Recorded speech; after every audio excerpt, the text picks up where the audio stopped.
اور السلام علیکم حضور میرا نام عائشہ نور ہے اور میرا سوال ہے کہ جیسا کہ حضرت مسیح موعود علیہ الصلوۃ والسلام نے خلافت کے متعلق فرمایا ہے کہ تمہارے لیے دوسری قدرت کا دیکھنا بھی ضروری ہے اور اس کا آنا تمہارے لیے بہتر ہے کیونکہ وہ دائمی ہے جس کا سلسلہ قیامت تک منقطع نہیں ہوگا.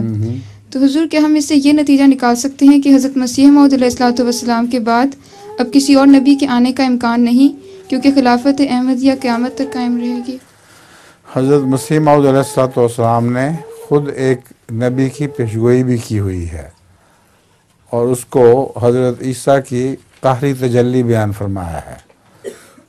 یہ آخر پہ قیامت سے پہلے وہ ایک نبی آئے گا، وہ حضرت عیسیٰ کی تشبیہ میں ہوگا اور وہ قہری تجلی ہوگی، وہ حضرت عیسیٰ کی طرح جمالی نبی نہیں ہوگا.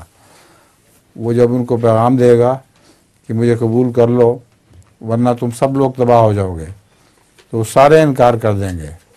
اشرار الناس جیسے رسول اللہ صلی اللہ علیہ وسلم نے فرمایا ہے سب سے گندے لوگ جو ہیں ان پر قیامت آئے گی. بس وہ اشرار الناس تبھی ہوں گے، وہ سارے مجموعی طور پر اپنے وقت کے نبی کو رد کر دیں گے.